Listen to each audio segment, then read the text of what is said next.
మా మందకృష్ణ మాట్లాడిన దానికి ఏమా మందకృష్ణ నువ్వు అంటావా మా బాబులో మరి రాసుకున్నాను శ్లోకం. సర్వలోకం దైవాధీనం అట, నిజం ఒప్పుకుందాం. సర్వలోకం ఎవరు ఆధీనం ఉన్నది? దేవుడు ఆధీనం ఉన్నది. దైవం మంత్రాధీనం అంటే ఈ దైవం మంత్రము ఏ ఏ మన శంకరుడా చేతులు తెరు తెరుతా, శంకరుడా మూసుకో అంటే మూసుకుంటాడా? నీ అమ్మ నువ్వెంత? ఈ సర్వలోకాన్ని సృష్టించిన దేవుడు ఎంత? దేవుడు మంత్రానికి బందిగా ఉండడం ఏంది? తన మంత్రం బ్రాహ్మణాధీనం, ఆ మంత్రం నా ఆధీనం. నేను ఉఫ్ అంటే పోతుంది, చుప్ అంటే వస్తుందట. ఇగో నేను ఇది మాట్లాడితే వెనకాల కింద పెట్రోల్ పోసి మంట పెట్టినట్టు ఉంటుంది. మరి బాబాసాహెబ్ అంబేద్కర్ మాట్లాడేది నేను కాదు, మళ్ళీ చెప్తున్నా. తలారి పోషణ మా తాత, ఆయన చెప్పింది కాదు, మా అయ్య గడ్డం రాజన్న చెప్పింది కాదు, మహాత్మ పూలే చెప్పింది ఈ మాట.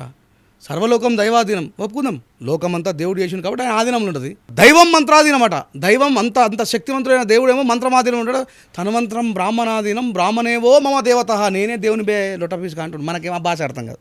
నేర్చుకుందామంటే ఇంగ్లీష్ నేర్చుకోవచ్చు, ఉర్దూ నేర్చుకోవచ్చు, ఏ భాషనైనా నేర్చుకోవచ్చు. నీకు ప్రపంచంలో ఏ భాష అవైలబుల్ ఉంటుందో సంస్కృతం నేర్చుకునే అవకాశం రాదు.